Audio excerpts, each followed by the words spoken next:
did you? There we go. Welcome everyone to the fourth meeting of our DSL Division 90 Rulemaking Advisory Committee. Hopefully you all received the agenda and the other attached materials that we're going to be talking through today, which includes hopefully our final red line version of the draft rule text, and then 3 report documents: the need for the rules, the racial equity statement, and the fiscal impact statement. And that's what we're going to be talking through today.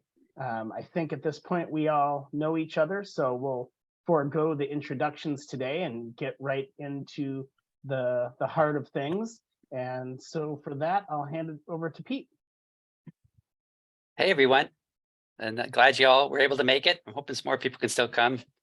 We're going to go over the draft red line, and I believe Danielle's going to take us right to the spots we were going to talk about. And the spots we're going to focus on are the areas we mentioned in the last summary for the RAC 3 that we're going to talk about. So starting with section 35, number 5, which is the GIS requirement. And we worked this quite a bit, as you guys saw in the red line you were sent.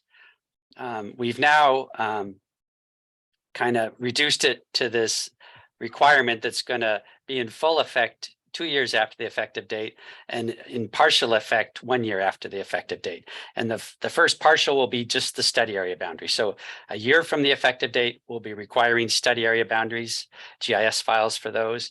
And 2 years after the effective date, we'll be requiring that whole packet of mandatory stuff it was in the data dictionary or data description. So that's the big change there.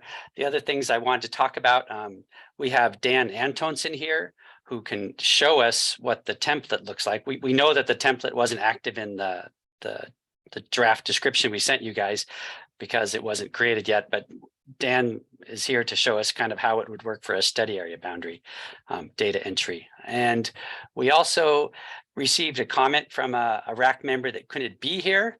And this was from John Van Staveren from PHS. And his comment was that that we should put in the rule the requirement for a coordinate system in this section, in this number 5.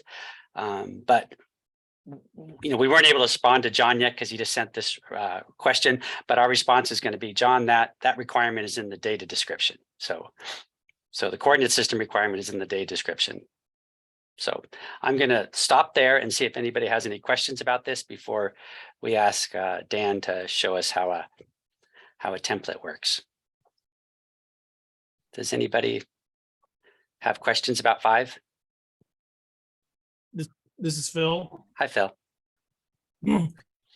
Question, I guess, what's the value of providing a site area 1 year from now and then the rest of that data 2 years from now? Because it sort of seems like you're getting 1% of the information, in 1 year from now, and then 2 years later or a year after that, it's 100% of the information.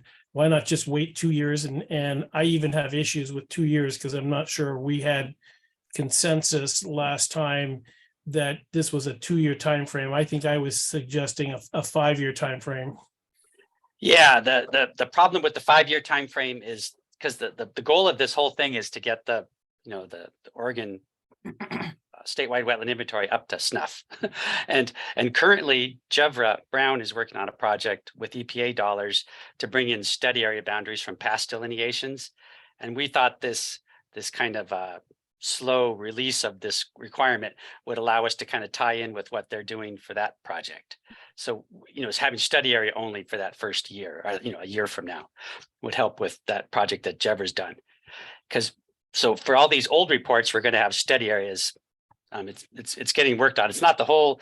I'm not sure Jevra could talk to that how far back it goes, but I think we're going back a couple of years into the data to get it on into the inventory. And this is mostly for planners and consultants that want to know about what's going on around their site. Yeah, I mean, it seems like it's just a placeholder to, if you've just got an outline of a site that there's a delineation that's been approved, but there's no other information. It's Well, it'll I be guess- the WD file number, and it'll be, so it'll give the consultant a heads up about what to request, like. I guess, my question here is getting back to what you said a moment ago is you said this is necessary for the statewide wetland inventory, and you provided an ORS 196 something or other, that talks about the statewide inventory, which, that particular statute doesn't make any mention of individual delineations. And the proposed rule changes adds these individual delineations to that concept. And so I sort of feel like, what's being done here is by redefining the definition of statewide inventory, you're expanding what the state wetland inventory is, that as was prescribed by the law.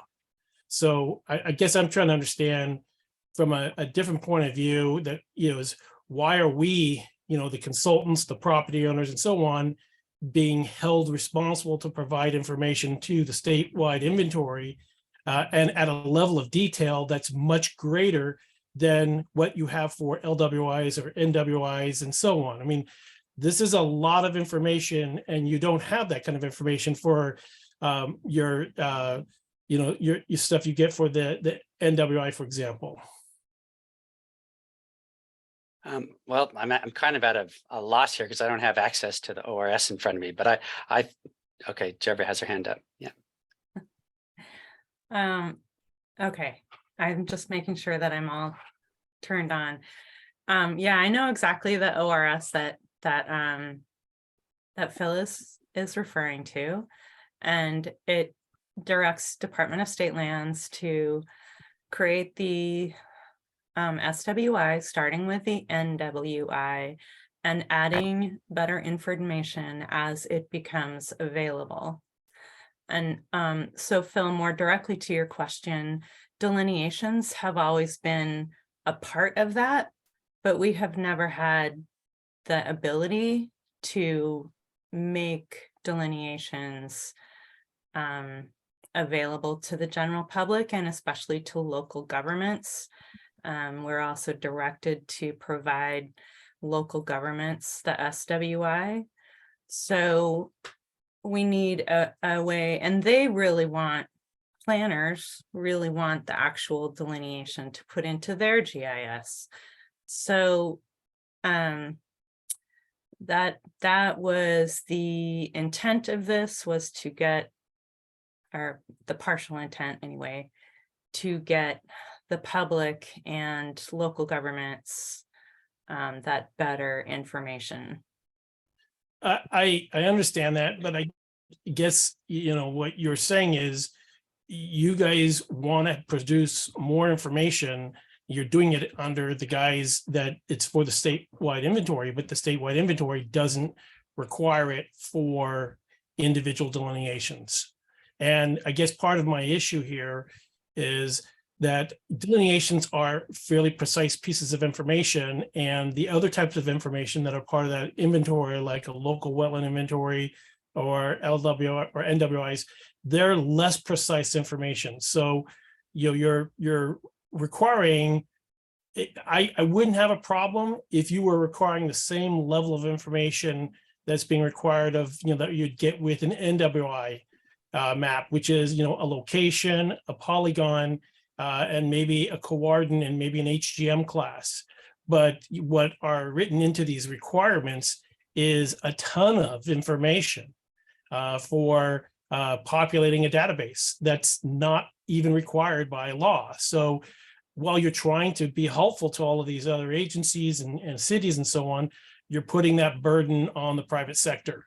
And I'm not sure, and definitely feel that's not a fair thing to be putting on our backs.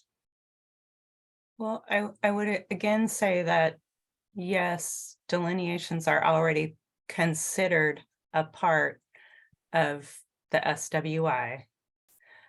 And as you know, personally, they are required in an LWI that you reproduce those delineations that have been done in a study area of an LWI already. Those have to be included in the LWI.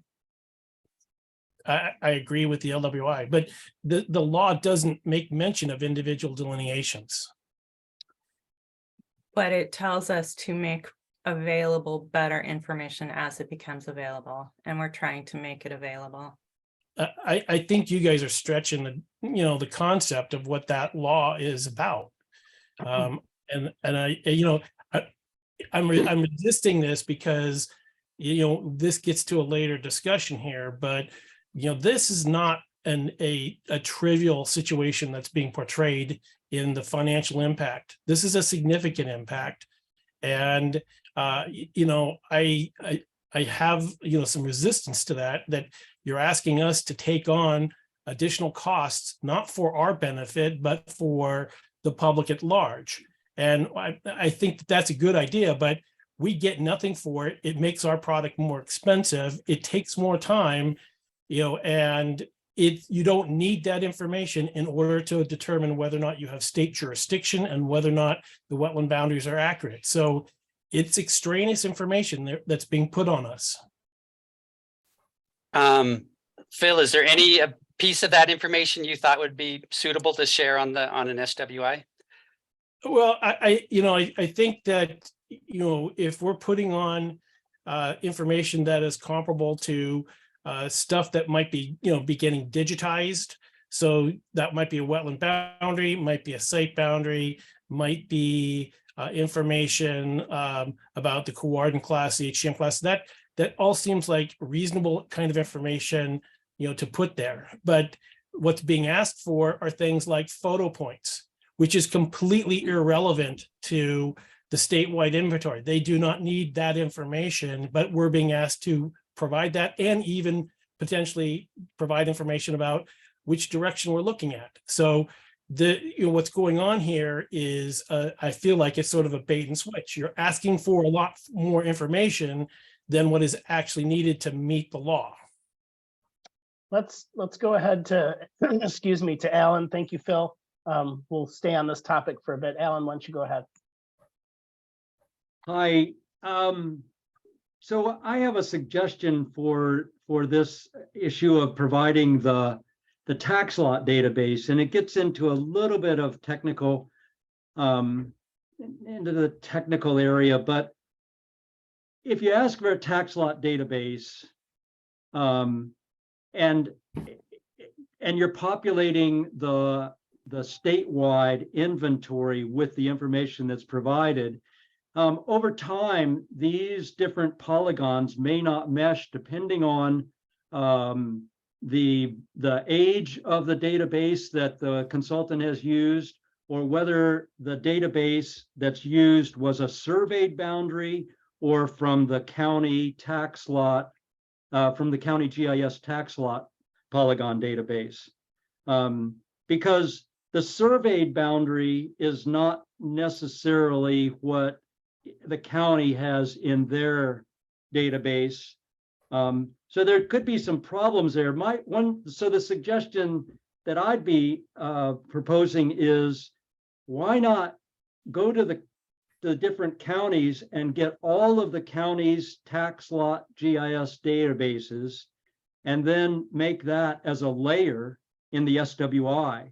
And so when the consultant then provides the wetland polygon, it should go into the tax lot database that is the layer already in the SWI. And you don't end up in having these little polygons that are floating around in the SWI from the individual delineations. You have the entire tax lot layer available, and then it's just populated with the wetland once the delineation information comes in. Trevor, would you like to respond to that? Or Well, I can respond a little bit, although I agree with Alan that there's a lot to unwrap there. So Alan, believe me, we know that these things change over time, tax lots. The study area and the boundaries of the tax lots within those study areas. I mean, part of the reason that we would like the tax lots to be included is because they do change over time, and the report and the delineation is for the tax lots and discusses the tax lots as they existed at the time that the delineation was developed. So it's nice to keep that set of information with the delineation as it was developed at the time. Okay. I'd like to go back to to Phil to see if Phil, if you have a recommended change to the language in this section.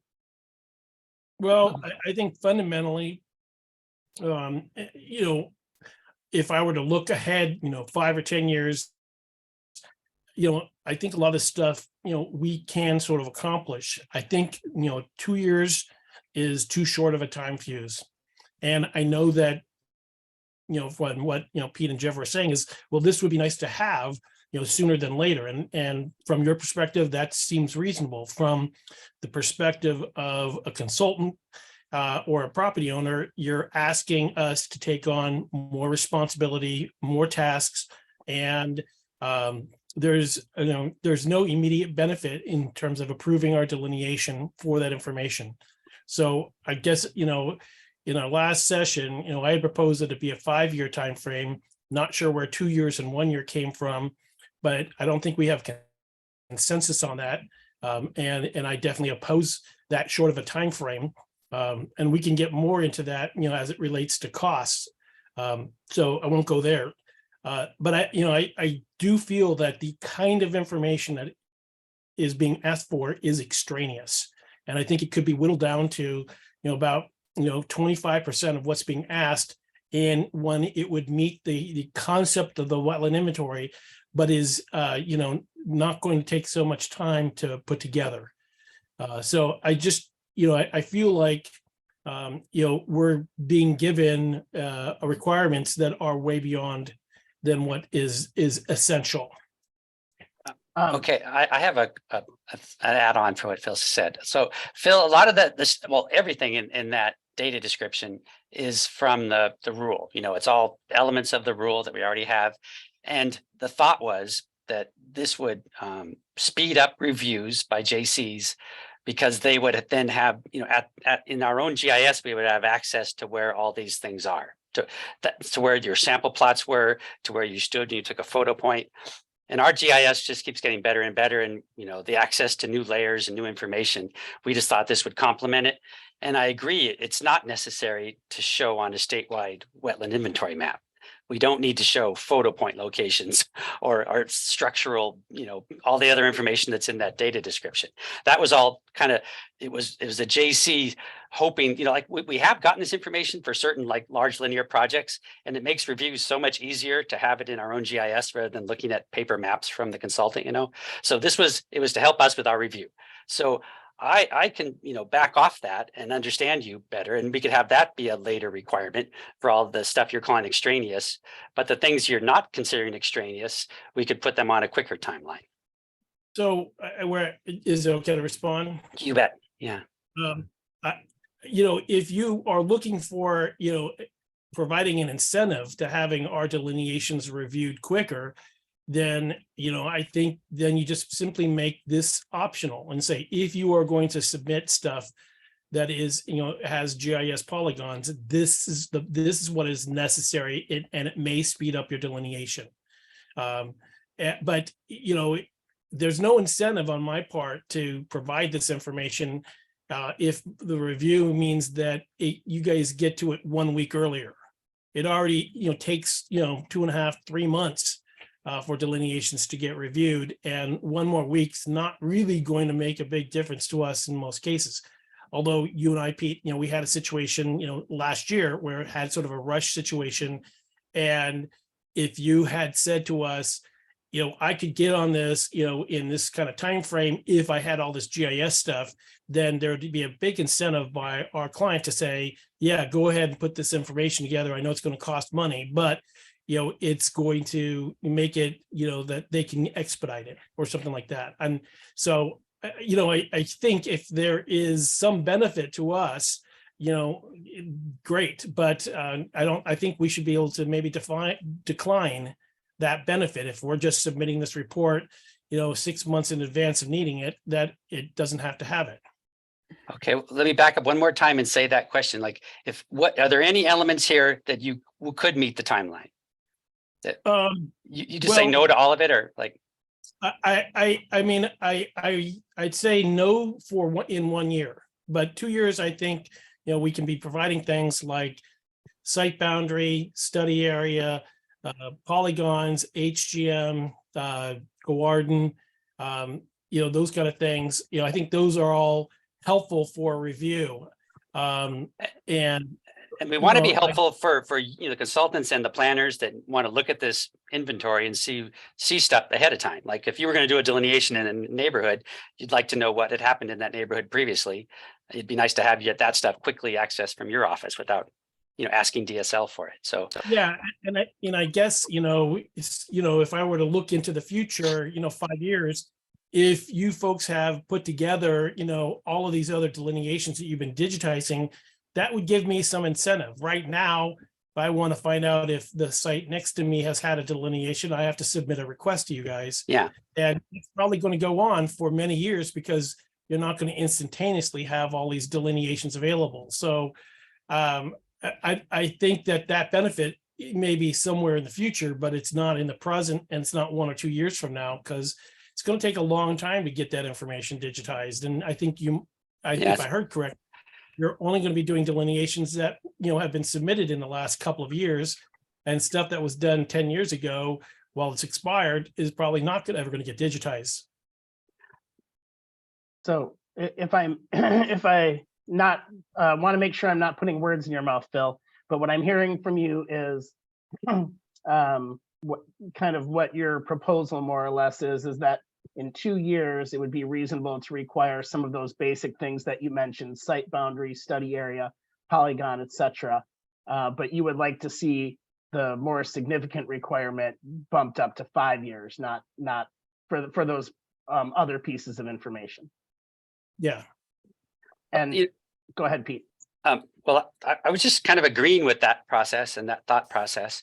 But I'll let you finish, Steve. I lost my thought. No, I wanted to hear from you and DSL folks next, and then from our other RAC members to see if they agree and support that change. But let's go ahead, Lynn.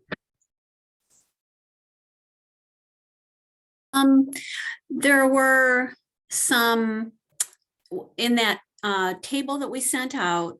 There were some rows that were shaded versus unshaded. And my understanding was that one set of rows was something that most GPS systems just collect. That data can easily be dumped and downloaded. It has to do with locations, things that are boundaries, maybe plots, because you're taking your plot anyway to map it. Would it be feasible to require that group of things first? And it wouldn't take a lot of extra time on your part, other than just giving us the GPS data.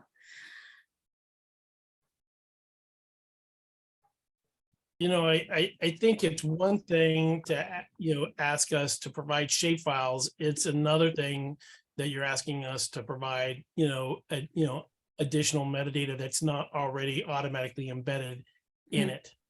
And that that's my objection is, and I myself am not GIS fluent.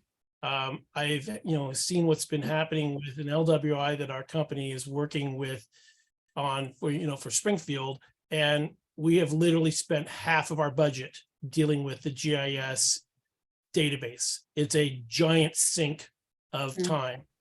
And so our attitude is we're generating a huge amount of information that gets almost no use by the private sector or by the average person out there. It's information that's probably hugely valuable to GIS people, to maybe DSL, maybe there's a few people out doing some planning level stuff, but there's an enormous amount of information that's getting very little use. And that's what I see happening here, is just generating a bunch of information that, is not getting much value for.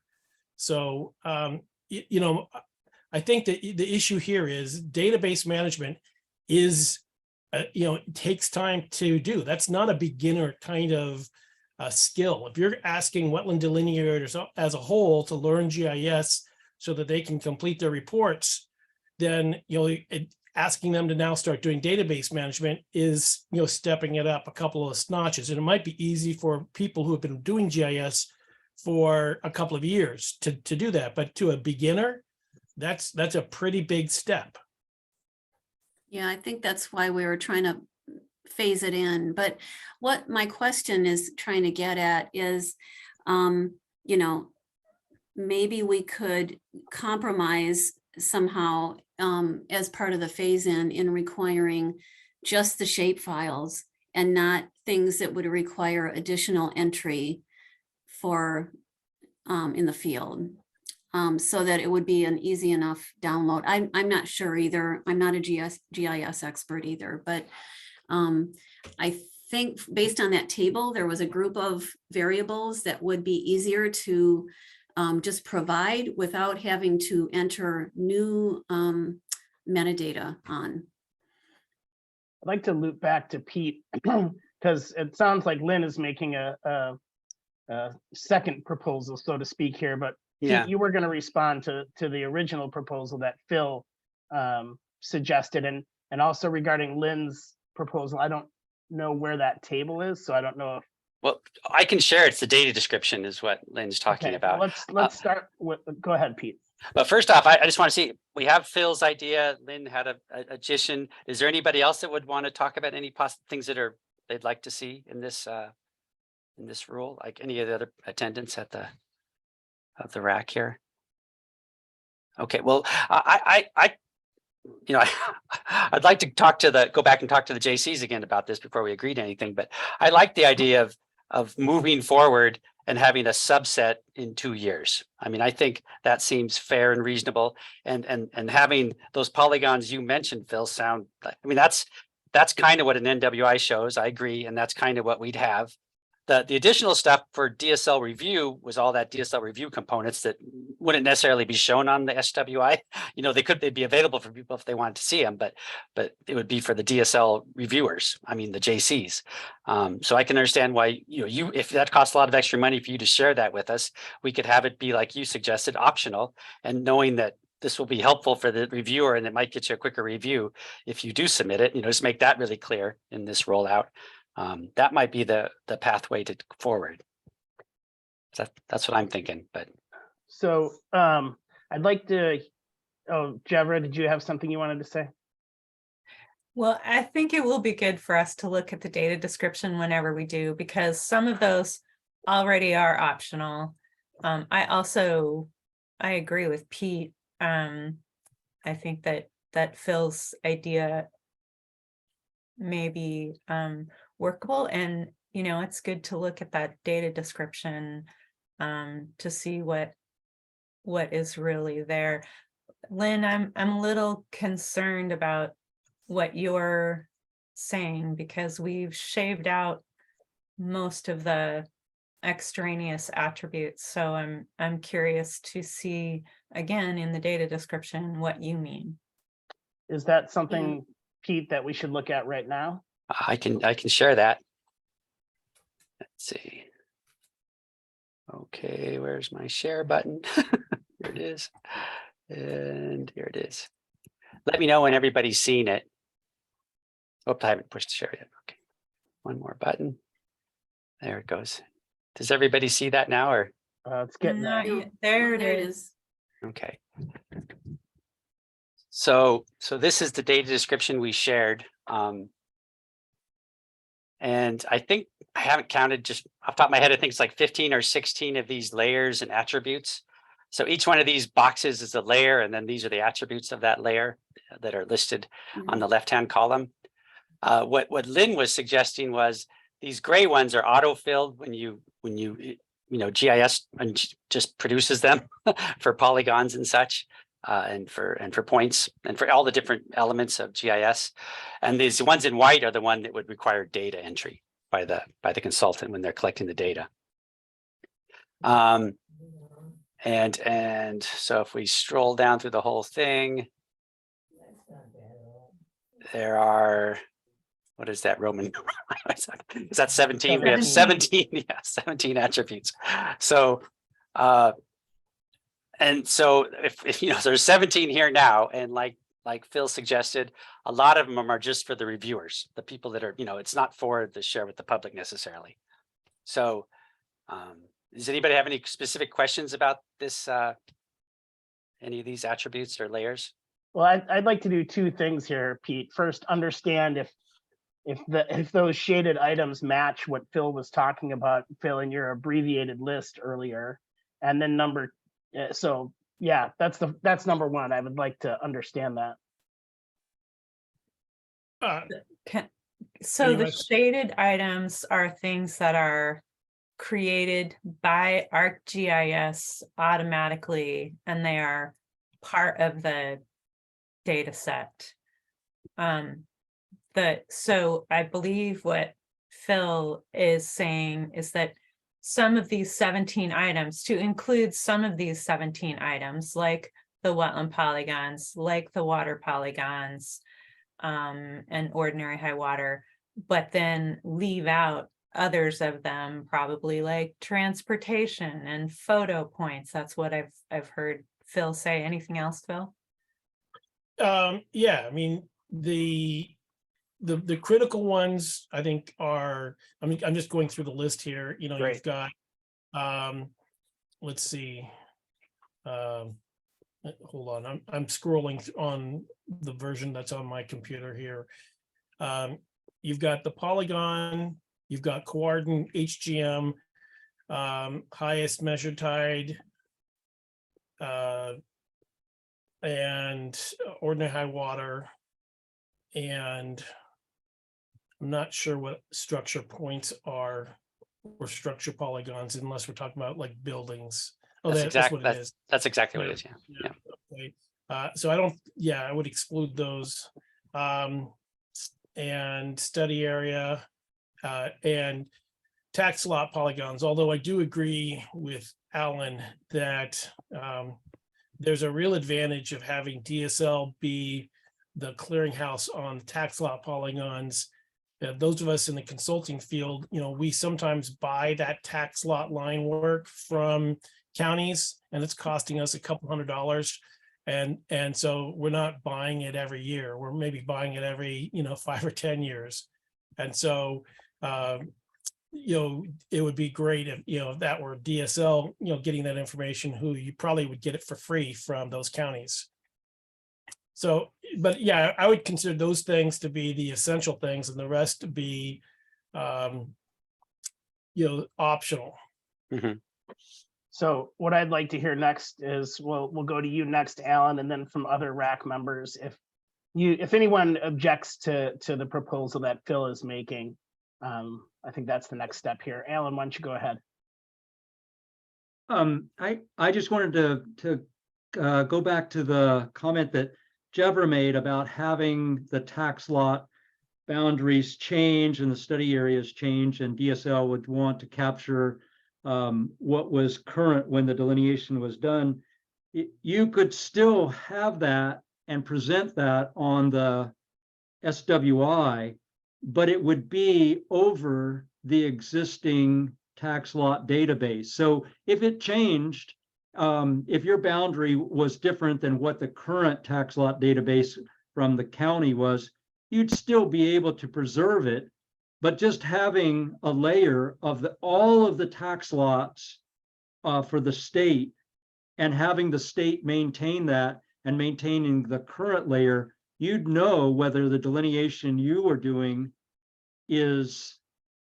corresponds, is correct, or if there's a discrepancy, if there's been some changes. But I do think that starting with a layer for the whole state of the tax lot polygons would be a useful way to go.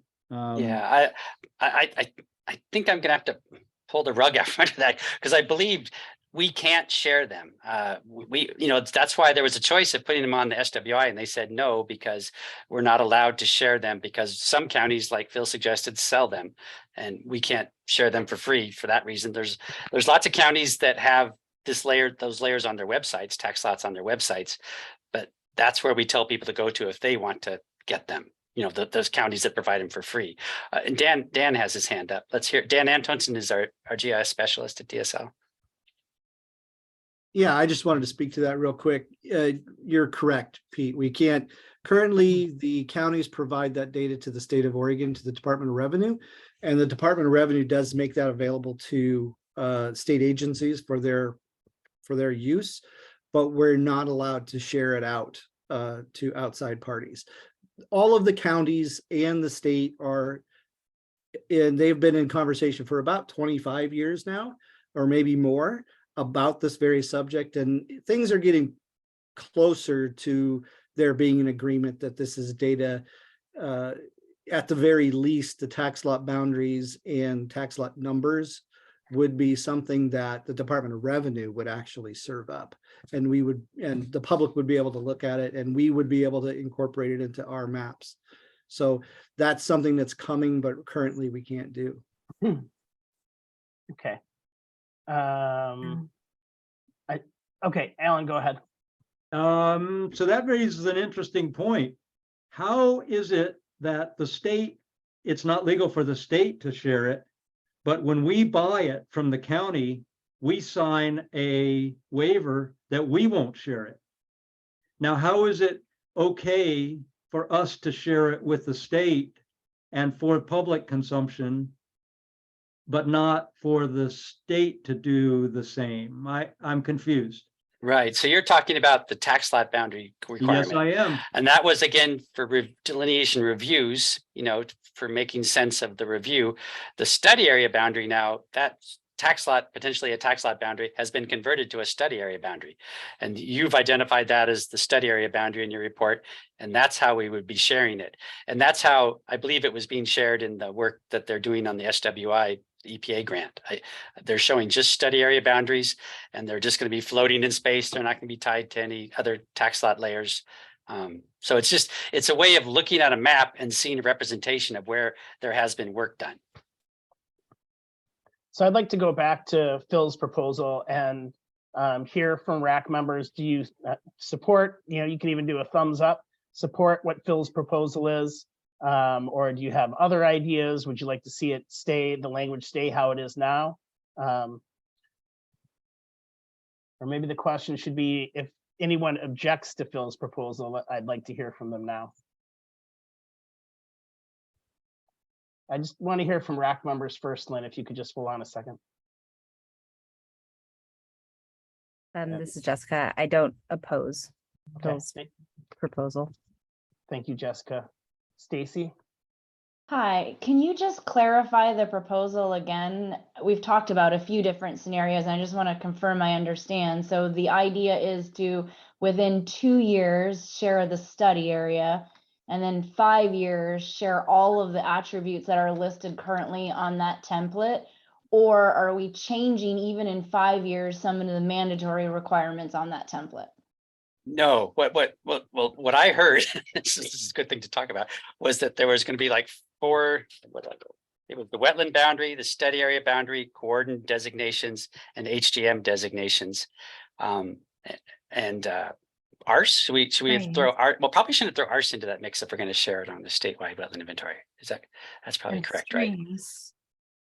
right? Streams, well, there is NHDs already on the SWI, right? Well, aside from that, Yeah. If you're asking for the wetland polygons, wouldn't you also be asking for the water polygons and water lines if the line is more appropriate in some cases? Phil says thumbs up. So Pete, Phil's you- thumbs up on OHW or near high water. Is that what I heard? yeah, I heard polygon. That's standard information in a delineation. Okay. Yeah. who's sharing the screen right now? Could you maybe just go through and let's just each Yeah. one, that would be helpful for me.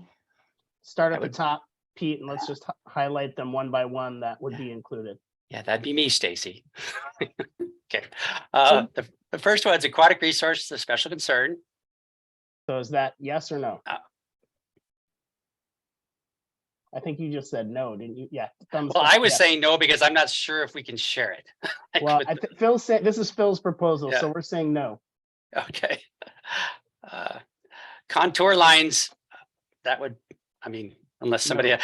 that's important for HMT and things like HMT. that in certain settings on large flat rivers. Otherwise, not so much. Coordinate system and class code. Yep. Okay, thumbs up.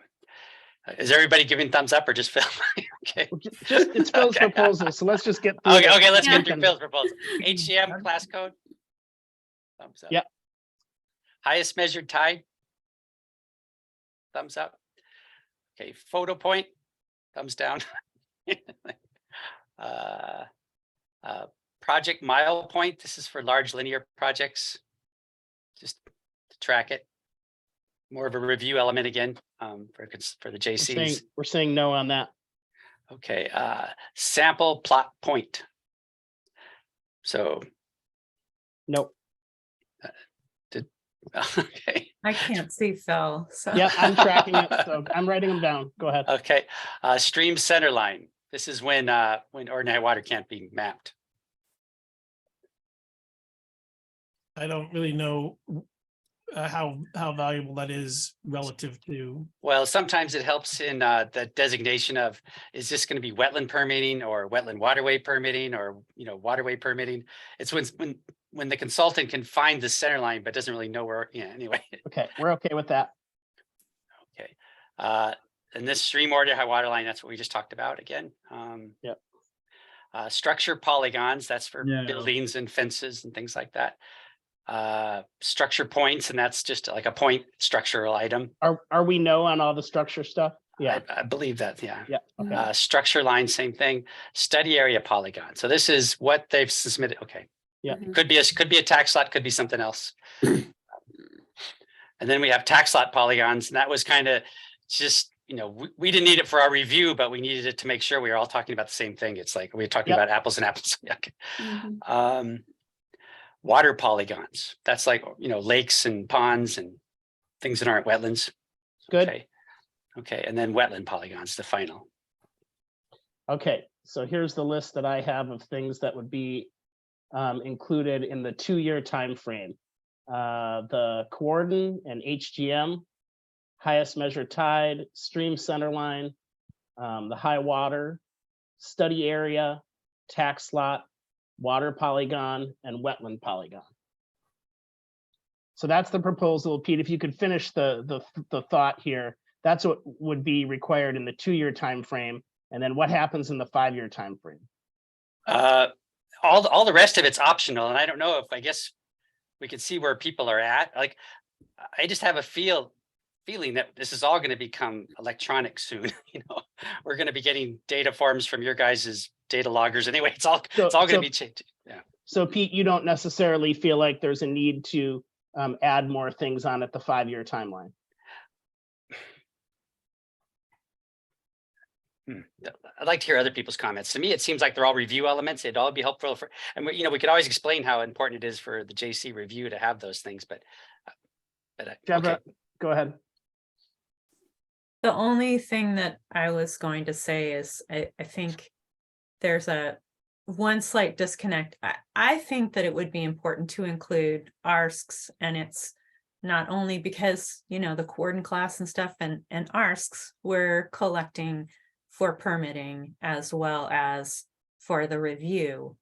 And we can hold back anything, any part of a data set from display on the SWI. So Pete, you were worried about displaying it. I Mhm. think we all are a little worried about displaying it, but we may need it for review. So that I'm wondering if we can put that back into the 2-year timeline rather than the 5-year timeline.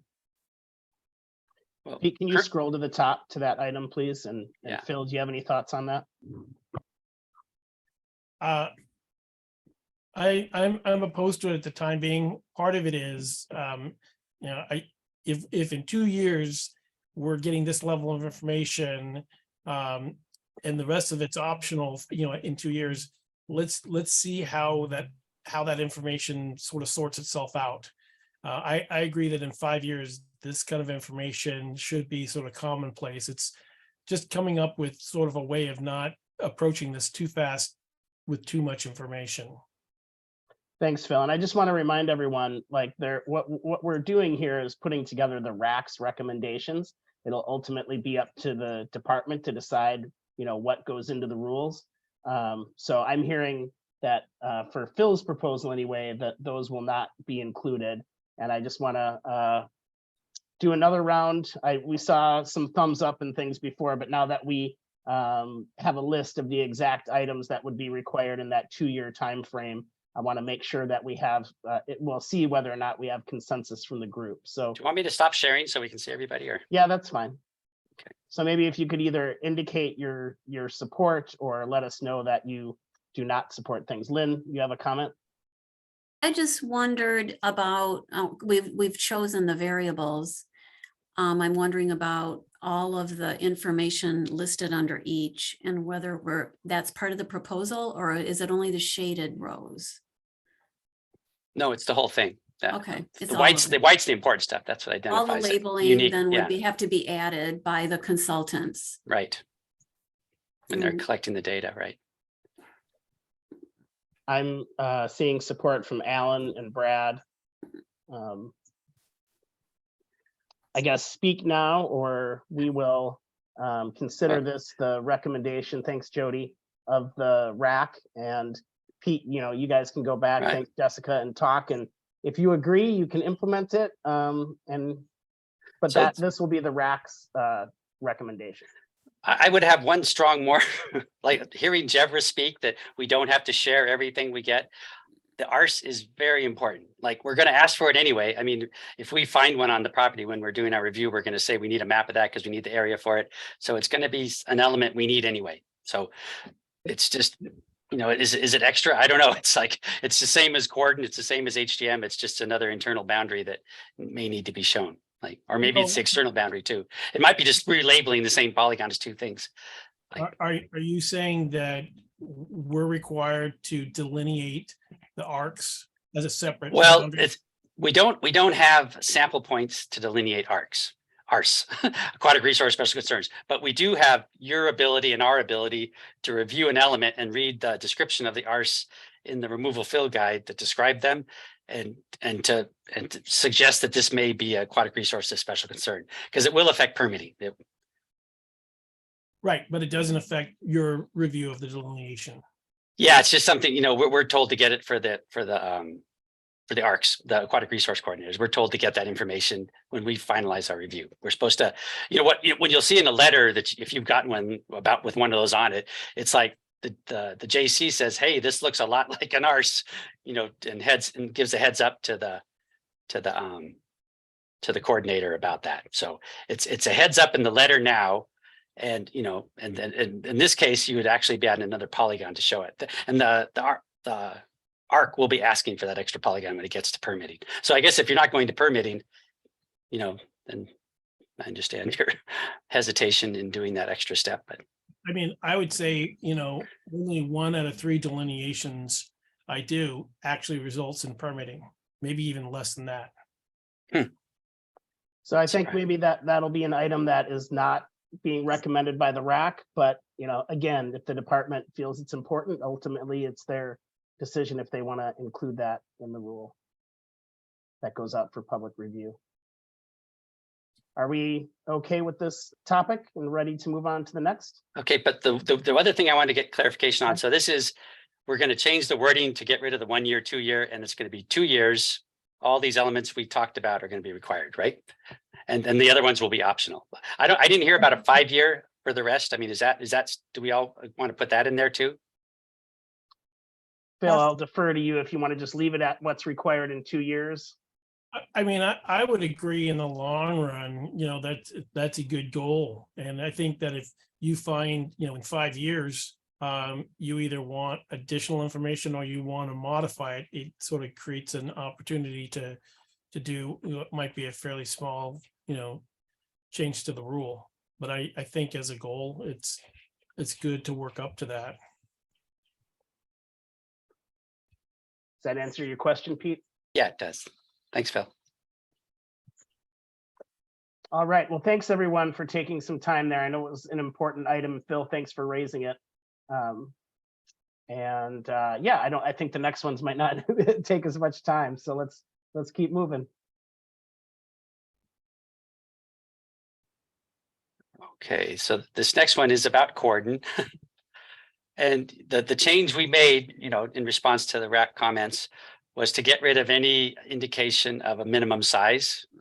The idea being the consultant will choose his cordon barrier or, boundaries or in HGM boundaries, and the JC will review them and see if they agree. So it's instead of, going down to some acre size, we just said, leave it up to the consultant to tell us where those boundaries are. Any questions or comments there? Okay.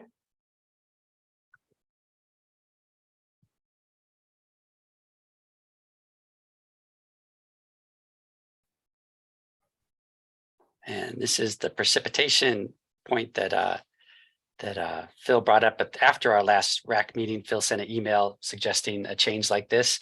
So what we've done, Phil, is we've left the original rule intact. We didn't change anything because, talking to the JCs, they all use all this information. It's all important to them. I mean, you thought it might not be as important, but all the JCs think about these different pieces of information that are asked for. But finally, we say for the WETS table, an acceptable alternative is the APT tool. So that was and we agree, the APT tool is great. It's way better than trying to get some WETS table from 100 miles away and get it to fit. Okay, thumbs up. But any questions or comments from anyone else? Okay. Another thumbs up. Great. Okay, and then this the last section that's highlighted is once again we're talking about, and this is the description, I think. Yeah, so this is describing it. We're leaving it up to the consultant to. There's no minimum size thing. We just got rid of all the references to minimum size or maximum size, wherever we worded it. Questions or comments on that? See a thumbs up. All right. And I think the final one is mapping cordon and all that. So once again, we've left the mapping of cordon and HTM up to the consultants. It's 14. Yeah, there it is right there. So that's the one where we've said once again, it's up to the consultant to show us what's there. Great. All right. If there aren't any further questions or comments on the rule itself, we could move on. Is Dan going to give the presentation here? Well, let's ask the RAC. Would they like to see what a template looks like? You want to explain that a little bit? In the data description, there was a link that said here, like in red, about taking you to the template, but it wasn't active because the template's under development. So the template was the idea. It's an empty vessel where you collect your GPS and you collect it into this and then put in your GIS, and it's in the right format. Let's go ahead and do that. It looks like Stacy Reed might have her hand up. Is that true, Stacy? No, but I did have a question now. Thanks. So help me understand if some of this information is land surveyed and not via handheld. Does it change the process, or is Dan going to speak to that? Well, Dan could, but the way I understand it, there are CAD files that can be just moved into GIS quite easily, but Dan will have more information on that. Okay. So was the question about stuff that is mapped using CAD versus a GIS tool? Is that the question? I wasn't clear. I Yeah, wasn't Stacy, you understanding. want to fill in, Dan? Well, I apologize because I'm not very versed in the two, but most of AKS products are land surveyed very rarely because we're an engineering firm. We do everything in CAD. And so I Mhm. understand post-processing, we can transfer things from the CAD file to a GIS. But when it comes to actually collecting it in the field, we're flagging it and then they're coming back and picking up the boundary point. So I just want to confirm that the process you're about to describe and having this vessel where this information goes in, this can be a post-processing event and it's not something that happens live in the field, correct? Yes, exactly. Yeah. It probably would be an office exercise where you're bringing the stuff that you've collected in your various types of GPS equipment, and you're either converting that into a GIS data format or importing it into GIS to populate the layer is how it would work. I'm going to see if I can get my screen shared. And share that. Okay, what we have here is I have just opened up. I mean, I didn't just open this up, but I have GIS opened, and in this case, this is Esri software. This is part of their ArcGIS desktop suite. So this is ArcMap. It's just the software that you use. What I'll show you first, since we were talking about that, this is the data management portion of the software, is that I have begun to build what this empty data set would look like, this data collection would look like. And this is done in what Esri calls a file geodatabase. And this is a proprietary data structure, but it isn't the only kind of data structure that we can work with. And as you can see, I've got in here, I've already built each one of the 17 layers in this collection. And right now, if I were to go to look at them, they're empty. All of them are empty. So it's been built and it's ready to begin populating them. And this would be the table. We'd be looking at the table here. If there were features here, there would be rows that you'd see here.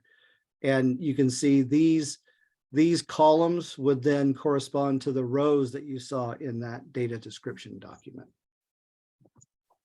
And the ones with the asterisks, Dan, are the autofill ones, is that right? Yeah, so these ones here, object ID and shape, these are ones that the software manages. It keeps track of these. The object ID is a unique identifier for each feature. The shape has to do with keeping information about whatever it is, a point, a line, or a polygon. And that's actually kind of buried in the data structure itself, where it actually keeps track of like the location of the point or the vertices, locations that are a line, and then on same type of thing for the polygons. And then these last two here are also managed by the software. They calculate the length of a line or the perimeter of a polygon, and the area of a polygon as the data is built or edited, it updates that information. So this is what your empty data structure would look like. It's a collection of layers, and right now all the layers are empty, but they have all of the attributes, all the little pieces of information that you would put onto each point, line, and polygon are there. What I don't have built yet is I don't have built where, say you had one of these layers that had a drop-down list that you would choose from. I don't know if coordinate is one of the ones that would be a drop-down list. I think that's probably too large a variety for there to I be just gave you quick the list. drop down for that. Yeah, I haven't had a chance to implement this, Jeff. I'm Yeah. sorry. I think we can for that one, and HGM, we definitely already have it. Yeah, HGM, we have it, and that would just be a drop-down list. So as you would add a polygon to the layer, you could just, you just click on the drop down and select the value that you wanted for that. So that's what that empty data set would look like. If you were to use this, if you have GIS software, you can just bring it right in and then begin to add your points, lines, and polygons to each one of those layers. So I cannot see everybody while I'm presenting this. So if anybody has a hand up or a question, let's go ahead and take that. Anyone with questions for Dan? Okay. Do you want to click on the description tab? I can, like, for an individual layer. Yeah. Well, it's I all mean, empty. it'll be so far. empty, but Yeah. yeah. So this is again built into the data structure is the ability to keep the what in GIS circles we call the metadata, and this is all of the journalistic kind of information, the who, what, where, when, and why of your data, and it provides a template for you to enter that information in and present it. So that would be, this would probably be pre-populated. That's the way that we've done it in the local wetlands inventory template data set. This is populated with any standardized language that's available is put in here to start with. And then the professionals would be updating that for, you know, the specific details of the for the work that's going on. Phil has a question. Go ahead, Phil. Hi, Dan. Would this arrangement that you've put together pretty much be the same as someone was using an open source GIS? So I know that if it's been a while since I've looked at open source.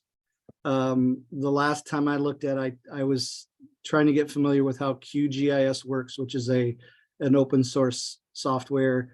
It look and feel is very similar to the way that Esri's GIS works. And I'm not sure what they were capable, what kind of file formats they were capable of using. And I don't know, this is something I need to go back and look at. I don't know if, say, QGIS is capable of reading a file geodatabase. That's something I would have to look into. There's other data formats out there. Esri has, of course, there is an open data format called shapefiles, which you can do the same, basically the same thing that's done here. You would do in shapefiles, and each one of these 17 layers would be an individual shapefile. And then each shapefile is made up of anywhere from, I think, as few as 3 to as many as 12 different files. So it looks kind of messy when you're looking at it in a file explorer window. A shapefile will look, you'll have a whole bunch of files that have the same name but have a different extension, .shp, .dbf, and that kind of thing. And those are all the components that make up a shapefile. So this is it's the right word. It can be translated from a file geodatabase into shape files. Trying to think of, I'm not sure that Esri, there was a precursor type of database, a geodatabase that Esri had out, but I don't know if that's supported anymore. So I don't know, I'm hesitant to even mention it, but there are a variety of file formats that are possible. Just more of a suggestion than anything else is if you know of someone or there's a project where they're using open source GIS, to maybe, you know, get some files from them to sort of see how easy it is to import that information, since DSL's made reference to as an alternative to ArcGIS, they could use open source. Let's find out if open source works, because if it doesn't, then maybe the financial impact statement needs to be revised. Okay. Now, me, in my work that I do, working for state lands and interactions with other state agencies and even local entities, most everybody is an Esri shop. So I don't know anybody off the top of my head that I know is using open source GIS software, but I bet it wouldn't be too hard for me to find somebody. Well, it might take an email from Pete out to all the consultants to find out if anyone's using some open source GIS and then have them contact you, and maybe it just seems like if we're going to leave that option open, we should figure out if it works or not. Right. Now, the other formats that I know we can work with are Autodesk, AutoCAD drawings, DWGs and DXFs, as well as MicroStation files. I think it's MicroStation, another CAD. So let me AutoCAD understand. style. Let me understand something, because maybe I missed something in some prior iterations. If you can accept a DWG file, one, I don't think you can populate stuff as detailed as you can with GIS. Right. But for I like Stacy, we do AutoCAD because we're dealing with engineering companies. It's a lot easier to send an AutoCAD, DWG or DXF file. If that works for you guys, that's not really much effort on our part to export that. It's a total, right now, if we have to make shape files, we have to export a certain way to convert our DXF into shape files and so on. So if you can take DXF or DWG files, I think we should probably write that into the rule. Yeah, and that's something that I did think about since the last meeting was this topic was brought up. I was contemplating and wondering how you could convert that current description document that Pete was showing, how you could convert that into a CAD standard, and if that would be a way to work with non-GIS shops, so that we still would be able to get the kind of detailed pieces of information in the drawing that we could bring across into GIS. And I don't know what that would take, actually, because I'm not that familiar with CAD. Yeah, I don't know. Maybe Stacy knows. I don't know if DWG is a proprietary format from Autodesk, or if it's used by some third party, basically, third party folks that create a similar drawing file. But the DW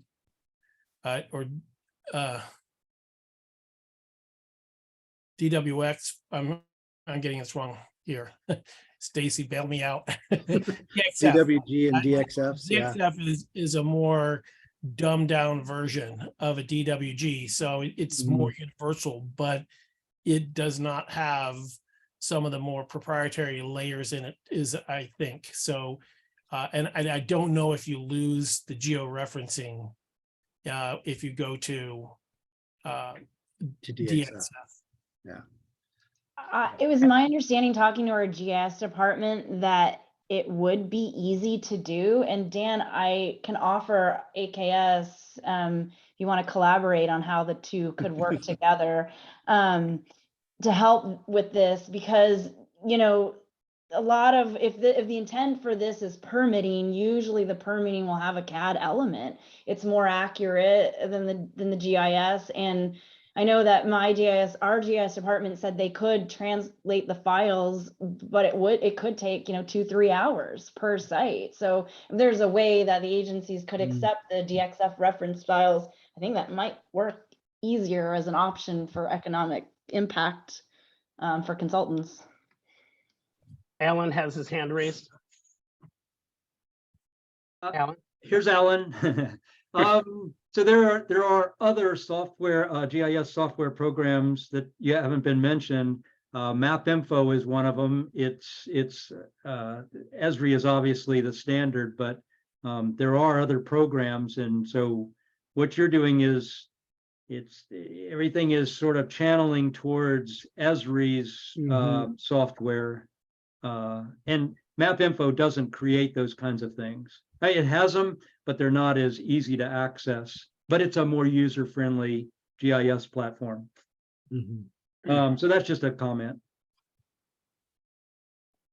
So Pete, I know we want to stay on track with our other agenda items. Are there any decisions to be made here? Well, it sounds like people have a lot of opinions about the different types of software we'd use and things.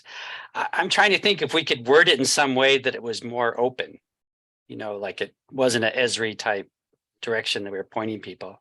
And then just as DSL could have developed approaches to use the others sourced information.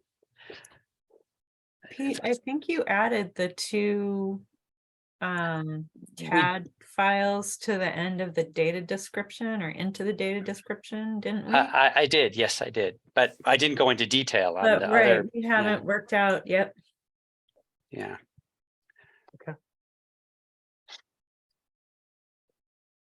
Okay, well, good discussion. Thank you, Dan. Yep. All right, Pete. Okay, are we moving on to away You- from the rule? Okay, Pete? Yep. So are you saying that there is reference to accepting DWG files or not? yes, there is now. There is in the data description. And that's like when you were talking about putting in the rule, I think all things like that are going to go in the data description, and then like maybe there is a place for a separate how to give us these CAD files, like have two documents out there. Yeah. One for shape files and one for giving us, non-Esri files. Yeah, I think if that description's going to allow for DWG files, there may be some wordsmithing that is needed so that shape files is definitely a GIS concept. And if you're going to allow, DWG files, I don't know what the alternate language is, but it seems like we need to basically put something in the rule that, makes it clear that it's either a shapefile or a DWG type file. That's been projected or something, because John Van Staveren suggested, he said lots of files he gets from land surveyors don't give him the projections, so they're just floating in space, useless, almost Yeah, useless. Right, and in those situations, we have to find a geo-referenced aerial, Yes. and then So basically maybe, in our moving- description, we'd provide requirements for how you would do that, like how you would make sure it's a geo-referenced CAD Right. file if you're going to I'm provide just, that. trying to look here at going back to the section on the GIS requirements. This is, I guess, I'm on page, I think it's 11 of 24. I'm trying to think where in on that page you can make some kind of reference to. Well, I think it's just at the end of isn't it just at the end of the, it is in the data description now. Right. But Phil's I wondering see, if we I could see. somehow, because right now it just says GIS. in Okay, the- yeah. I'm looking at line 13 and 14, and that's exactly what you've done. So as long as that seems reasonable to me. Great. Thank you, everyone. All right, Pete, I think you might have a PowerPoint for this next phase of the meeting. Yes. And now we're going to talk about those 3 documents we shared with you guys last week that we need for the rule making. Share screen. And why isn't it? Is someone sharing right now, or no? I guess not. No. For some reason, it's not showing me my screens. What's going on? Let's see. Okay.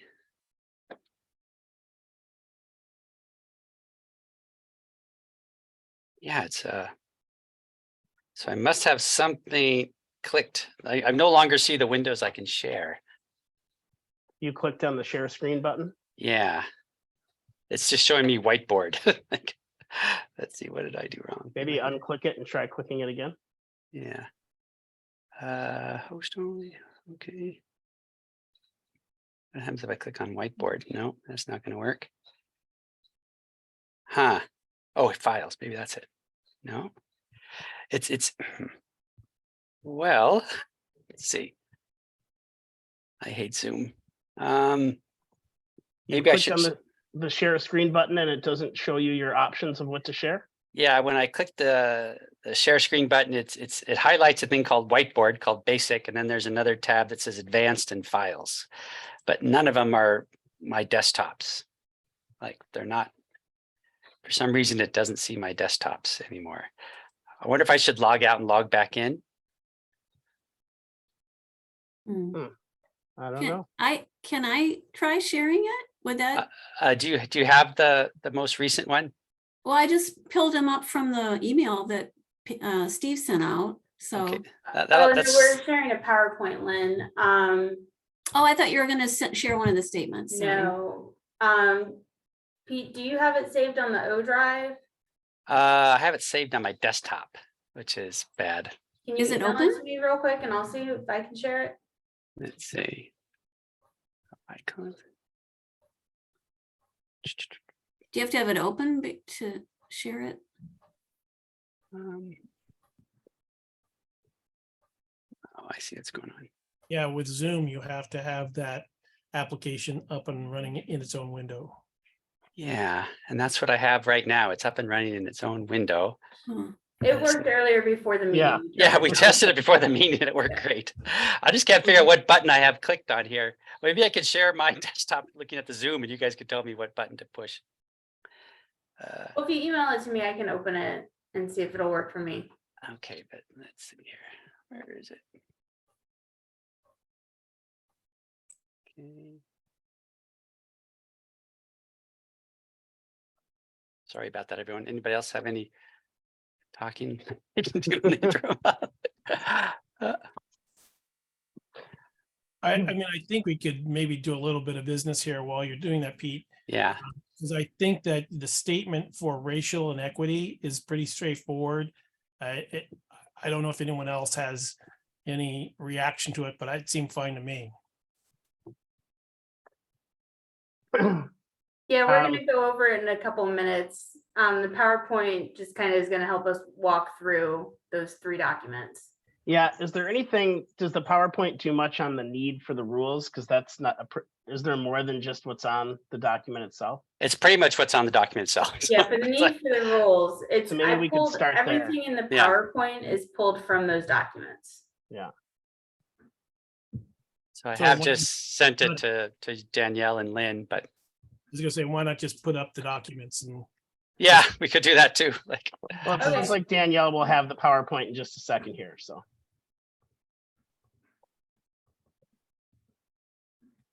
I could pull up the one in the meantime. but I can't, my sharing button doesn't show me any of my desktop, so I can't share things off my desktop. We'll start with this, the need for the, why don't you take us, oh, Oh, there it is. Okay, okay. Who's sharing, Danielle? Okay, next slide. yeah. Okay, this is the need for the rule. Once again, this is probably, we've kind of all agreed to this a long time ago. The proposed rulemaking will ensure information submitted to the department is sufficient and complete, creating more efficient process for property owners, consultants, and department staff. Proposed changes include updating technical requirements and standards for a report, requesting GIS data for the study area boundary 1 year after the rule becomes effective, and for all required GIS data 2 years after that date, and replacing an expired portion of the rule that provides a dispute resolution process for jurisdictional determinations with a new process that will allow applicants to request an appeal decision from the department's director. So we'd obviously have to update the GIS portion according to what we agreed to earlier. Yes. All right, any questions, comments? Phil On the- likes it.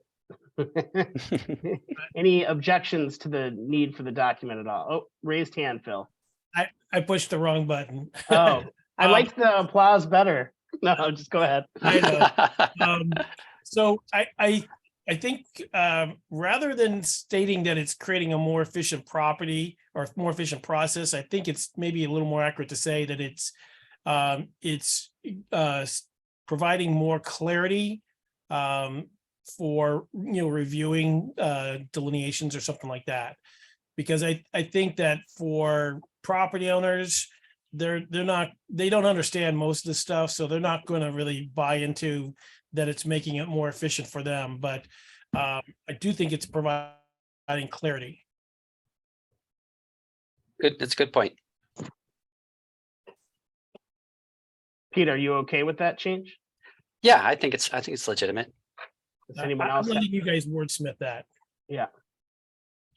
Does anyone have a problem with Phil's suggestion there?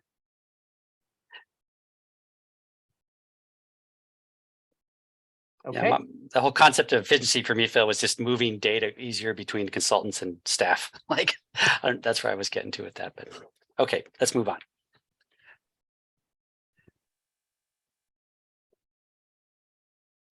The racial equity statement. RAC discussion, and now this, we're saying RAC discussion, we did kind of indirectly talk about these topics, but we're hoping this discussion right now will be this RAC discussion. RAC discussion identified several groups affected by the rules: property owners, developers, natural resource consultants, and state and other municipal agencies. The rule seeks to address common reasons department staff need to request additional information, conduct multiple site visits, or reject a wetland delineation report. All Oregon property owners, regardless of race, are likely to be affected by these rule changes. The department has determined, in agreement with the RAC, that through careful consideration and evaluation, this rule is unlikely to impact racial equity in Oregon. Is that the extent of it, Pete? Yeah. Okay.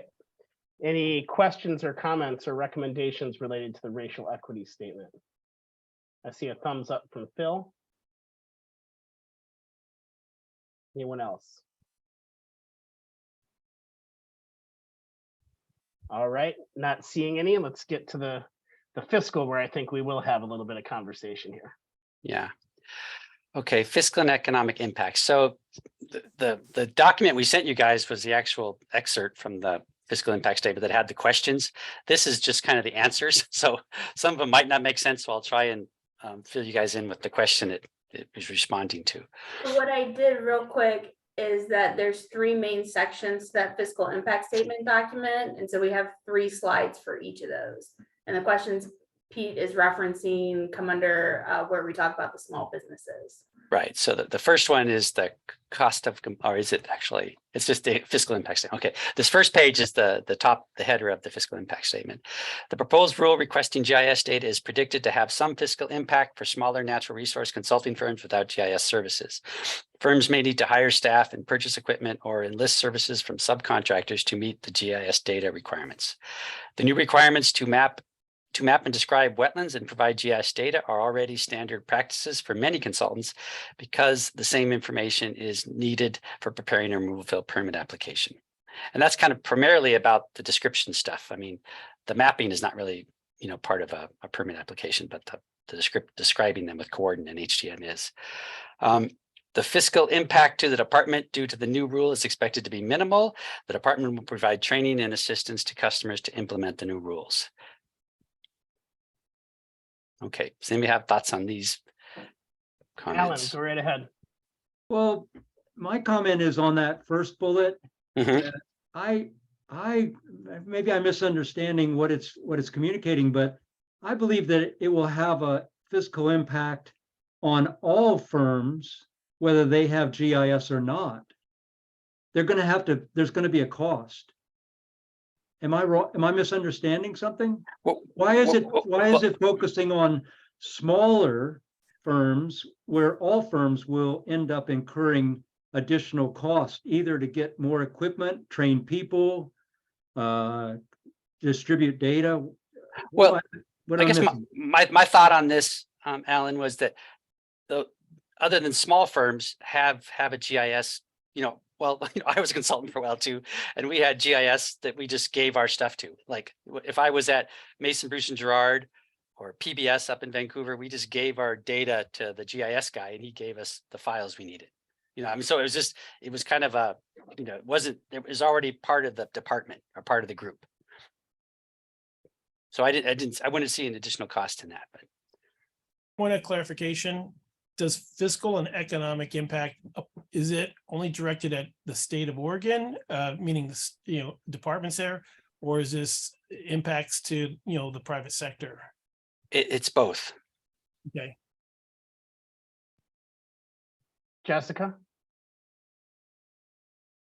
Well, and maybe this is captured on one of the other slides as a different bullet point, but I mean, I think Alan's right. The cost will be applied to all projects with this, because I think that this is going to require work that's not already being done, and that cost is then passed on to the customer. And sometimes that can be a private entity, but it can also be the public. Not just on the department side, but public entities or clients as well to these firms.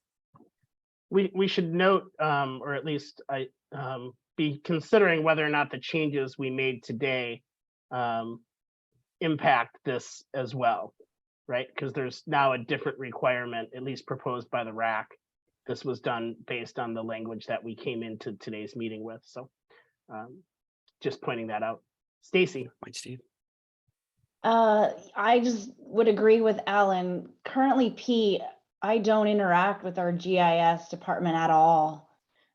We create all our maps in CAD. We don't have any communication with our GIS. And I asked our GIS department how much effort it would be just simply, not even creating shape files, just taking the CAD files. And they said, 1 to 2 hours, depending on the size of the site. And that's for all projects. So there is going to, regardless of the size of the firm, there is some additional effort required.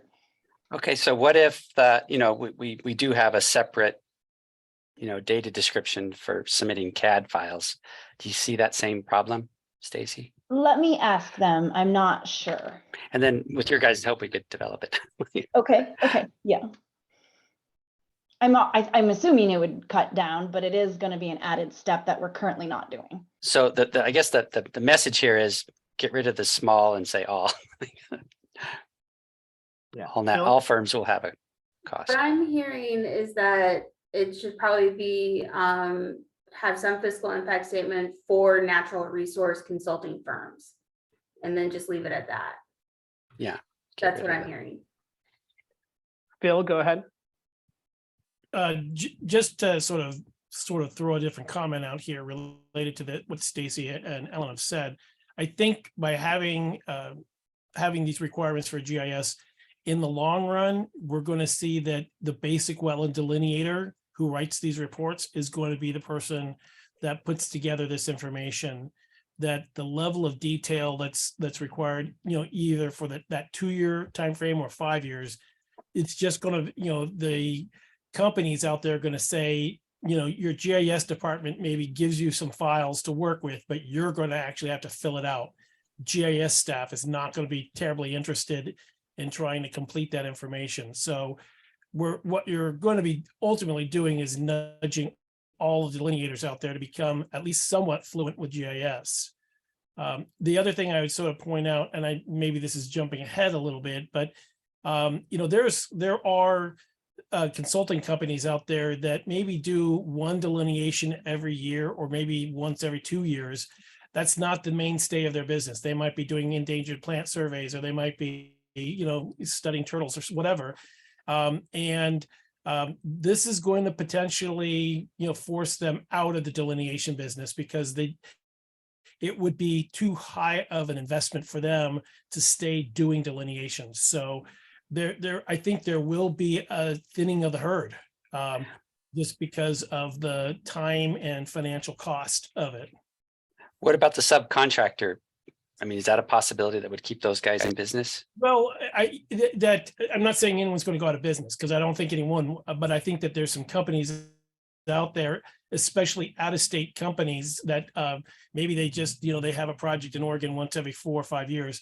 They're going to essentially have to subcontract out to, somebody to provide this information. And I mean, you can pretty much guarantee that if you have to subcontract out something, it's going to cost anywhere between 25 and 30 or 40% more than if it was being done in-house. So what it potentially does is make, for small companies or for out-of-state companies, make them less competitive, and they just might simply say, we're not going to be offering this service because we can't be competitive, because they just don't frequently do it. I mean, if you look nationwide, Oregon has probably the most precise set of delineation rules anywhere, and especially like when it comes to reports.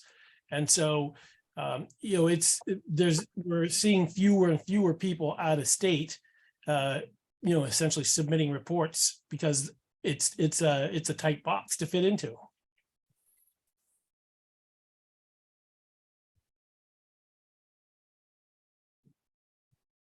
Good comments. Other Anyone? questions or comments? Okay. Out of curiosity, it's used several times in the stuff dealing with financial and economic impact. Mhm. Cost would be minimal. What's minimal mean? Not requiring new budgets or extra money. This I'm talking about from a DSL point of view, like not requiring new staff or that would be minimal to me. So that doesn't apply to the private sector. Or Yeah, that's for counties. the department. So it says the fiscal impact to us, DSL.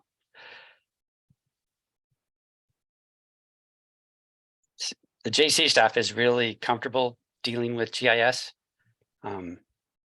So that's a difference, that. Out of curiosity, Pete, Mhm. how much training do the JC staff get on GIS? How long has it taken them to go from nowhere to being able to navigate and potentially populate a database? I'd say, well, majority have it when they get hired. And then we have, IT staff that's very helpful and very useful. And so if there's a question, they get it answered right away. And then there's the other JCs that can help them too. So it's pretty quick, and no one's ever gone for outside GIS training that I know of. So that's that kind of whatever. It's the employees you get, right? So it would be different if we had people that didn't have the experience.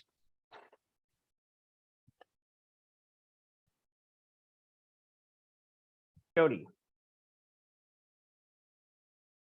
Important to remember that while you guys might have the resources for all this GIS staff and GIS mapping, a lot of us are small firms that maybe only have one person who is the master of the GIS world, and getting new people or getting staff up to date on all these changes you're asking for is going to be harder on us. It is going to cause some financial stress potentially. And I think that it might be important to remember that the increase in time and the longer that it takes for us to get things done because of these requirements might actually push some of the financial burden onto our clients and development, and slowing things down for them and causing delays for them as well. We'd be interested in any, numbers or some way to represent that in this document if you have it. Numbers for the clients and such, or Numbers that you would, kind of, I'm just not sure how to present it, but how it would affect you and what you would be requiring from your clients to do it, to meet it. Yeah, I don't have specific numbers, but in talking to my GIS person, she says that it's going to require a lot of redundancy via duplication of features and the creation of relation tables. I don't have more specific feedback from her, and I might be able to provide that in the future if she comes back and watches some of what we've been talking about and presented. But that would be great if you could, because these documents, once we're done with the RAC, will need to be finalized and shared with the Secretary of State's office. So the better we have, the more information we have in these documents, the better it will be. Yeah. So if you. Okay. Alan. Oh, sorry, Phil and then Alan. Yeah, Pete, I estimate that, thinking about this maybe a couple of years in the future, we're probably adding a minimum of 4 hours to our overall report writing process to fulfill all of those GIS requirements, for that 5-year scenario. That and then on top of that, it's probably going to be about half an hour for each wetland polygon that you have to populate the database for. So if you had a fairly complicated project or that had 6 or 7 wetland polygons, potentially that GIS effort is taking a whole day. So that cost there, per report could be easily adding $1,000. Now that's 5 years out from now, and of course there's going to be probably some inflation, but it is a significant effort. I mean, I think most of us that work with delineations, we've lost jobs to a competitor because we were, $500 more than the next person. And so it does put some delineators, I think, at a little bit of a disadvantage because they don't have existing GIS stuff. They're going to have to ramp up on a lot of things and so on. But on a per project kind of basis, I can see it adding between $750 and $1,000 when we look at it 5 years from now. In the short run, over the 2-year period where we need to come up to speed to provide that sort of minimal level of effort, I would say that the companies are going to need to teach their people GIS, are going to spend essentially 4 days of training time, not necessarily all at once, but when you add it up on their data sheet or their timesheets, they're going to spend about 4 days of time to get sufficiently familiar that they can navigate and do a little bit of this and that. That adds up to probably about $3,500 worth of time when you talk about not just their salary but all the administrative costs that go along with it. So over the course of the next 2 years, every company that's going to be training their staff to do this, they're spending more or less the equivalent of about $3,500. So it is significant. You've gone and mentioned some physical costs of a receiver for that, but we also have data collectors, and I'm not sure if your description was including a data collector, but most of the time you want a fairly weatherproof kind of data collector. A small tablet PC works really well.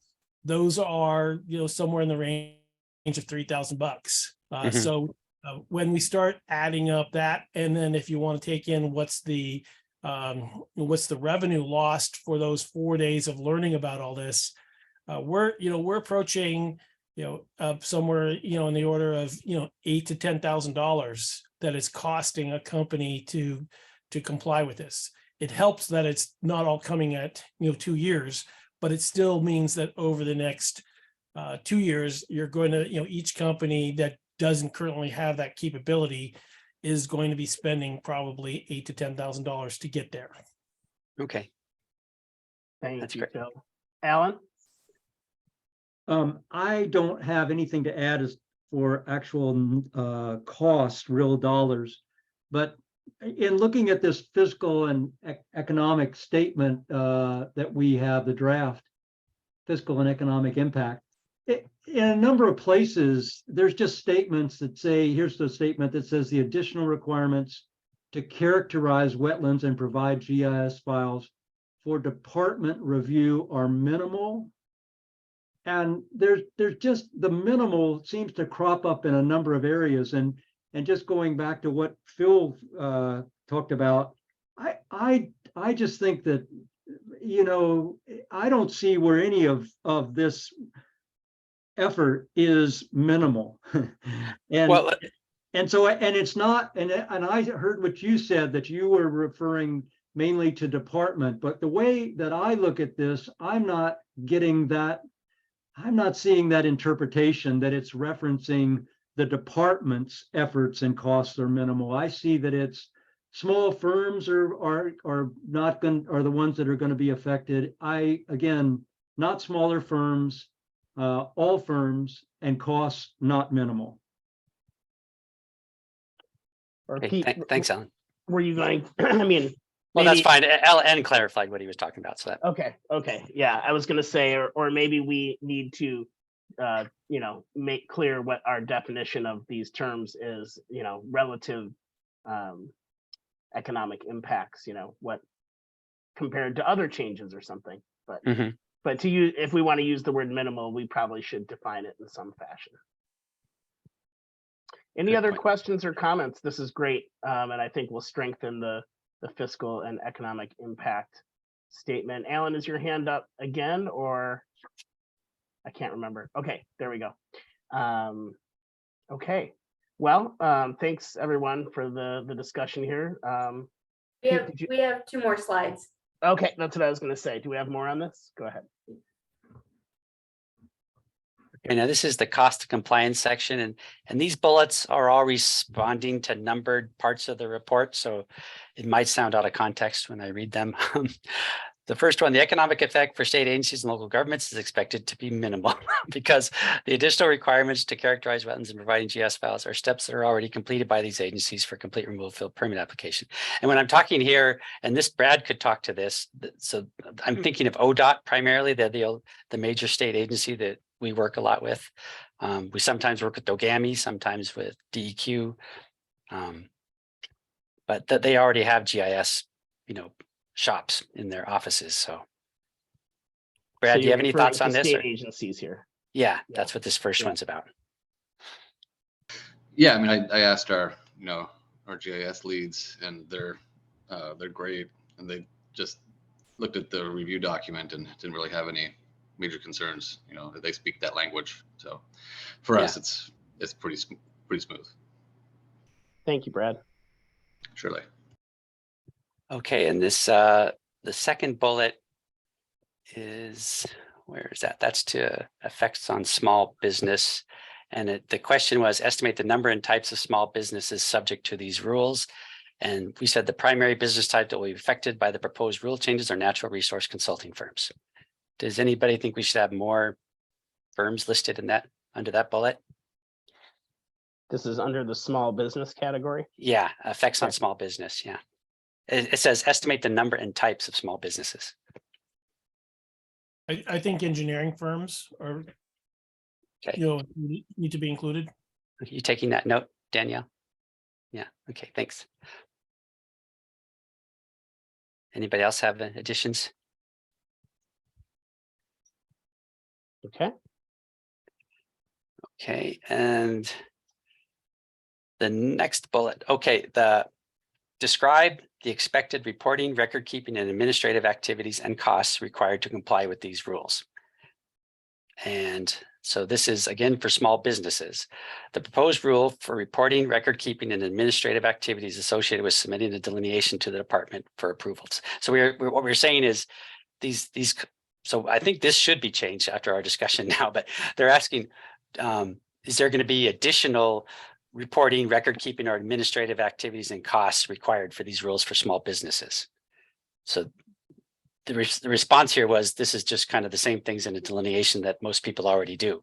But I guess you guys are saying there's more, going to be more to it than this, and we should expound a little on the, I guess it would be, I guess it could be all of these things, right? I mean, reporting might be more, record keeping might be more, administrative activities might be more. Is that what you guys are saying? Thumb is up, and yeah, I was going to ask you to do that, to list those things out, but I think that's what we heard in this previous conversation. That we're seeing thumbs up here, Pete. So yeah, I think we just want to make sure that's reflected here.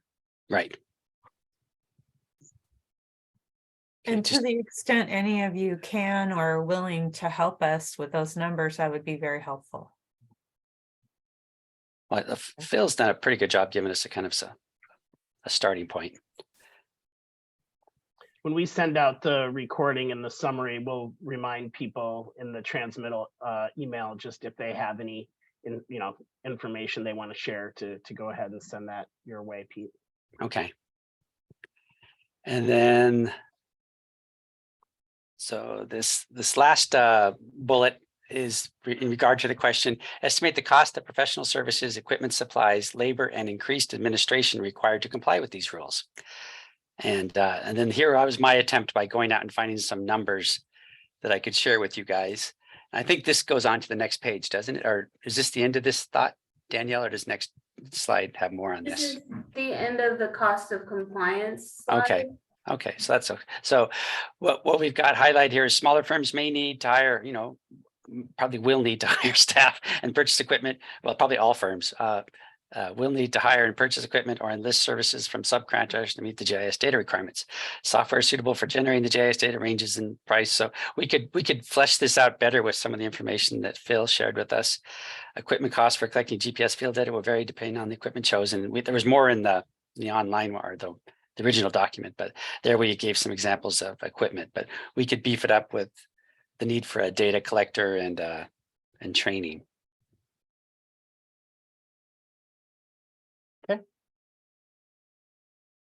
Although when I went to just out of curiosity, Phil, when I went to ArcGIS Pro to look at their subscription and stuff, they say their subscription gives you all the training you want. Like, but I haven't tried it, so I'm not sure if it's good or not. So maybe Dan Antonsen would have some ideas if that training's any good. That Esri Somebody still provides. has to take the time to do the training. though. You're right. There's time. There's a time commitment. You're right, and that costs money. Yeah. Okay. Okay. And the final slide.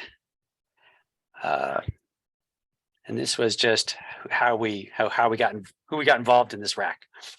6 small business representatives participated in the RAC, representing natural resource and wetland delineation report and preparation consultants. And then we also had 4 associations representing development, local planning, and farming communities. So that's just kind of a description of who was on the RAC. Does anybody feel like they weren't represented?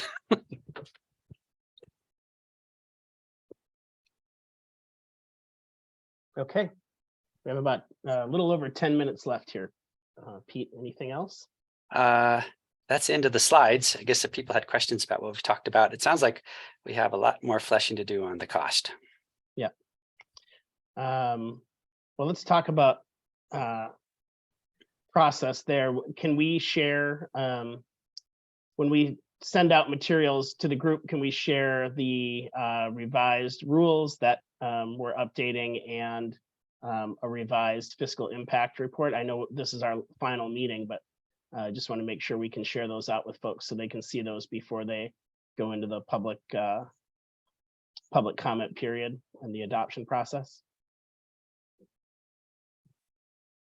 Danielle, is there any, there's no rule Yeah, against no, that? we'll share everything after this meeting the same way we've shared after previous meetings. Great. We have time for public comment. I don't know if there's any members of the public here, but it doesn't look like it. But any other questions or comments from RAC members? All right. Oh, Phil. I just want to say, thank you very much for letting us, be a sounding board for what's going on with this stuff, and appreciate the process of, having some discussions of back and forth, explaining this way and getting a reply to that. That's been very helpful. Thanks, Phil, and thanks everyone for your comments throughout. Hopefully we have a better document because of it. Danielle, do you want to take us through next steps? All right, so our next steps are, we're going to share our revised documents after this meeting. Once those are ready, we'll send those out.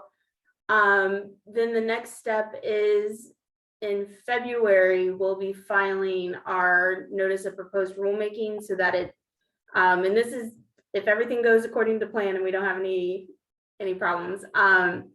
So that way, March 1st, the notice of proposed rulemaking will officially be published in the Oregon Bulletin, and that will begin our public comment period. And we'll have our public rule hearing mid-March.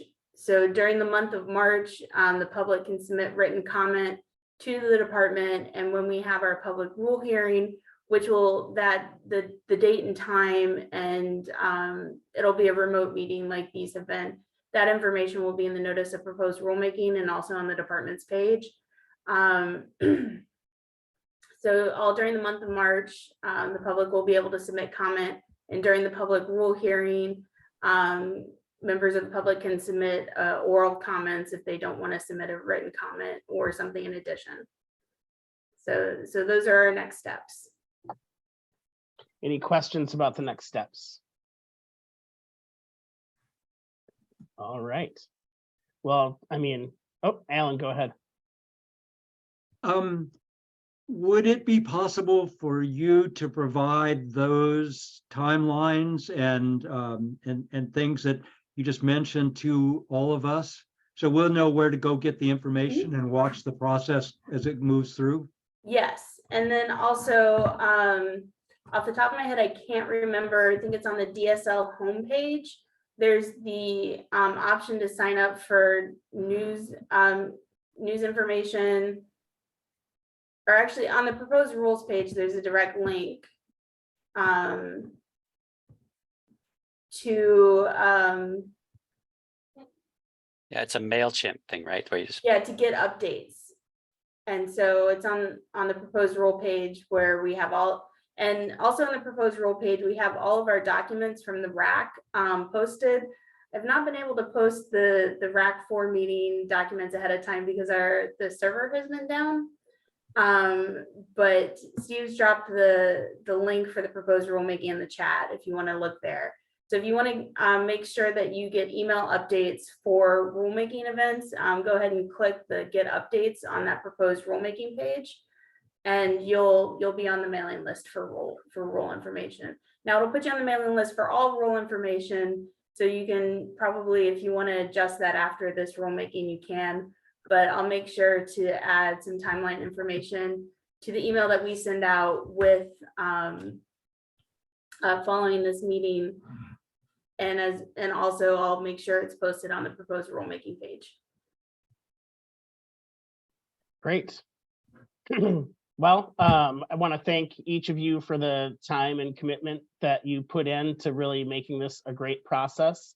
And I will hand it over to Pete for any final comments and to adjourn us here. great. Thanks, Steve. I just want to thank everyone, like Steve said, just to second that. Oh my gosh, the time you guys put into this and the amount of detail you shared, it's just excellent. And I hope to keep that going. So if more comes up, well, will this process still ongoing, submit it and tell us what you think, and we'll get a better product out of it that we can all live with. Thank you. Jevra's got a question before we adjourn. Actually, I think we have representatives of Association of Counties and sorry, I just spaced out, LLC. And Home Builders Association, I know. League of Oregon Cities. League of Cities is what I was thinking of. It would be great if planners that you work with would hear about this, because I know some of them are very excited about it or would like to have their put in 2 cents or find out about it. Thanks. That's part of our public engagement. Great. All right, well, let's adjourn just a little bit early. And again, thanks everyone for your time. We really appreciate it. Have a great day. Thank you. Bye.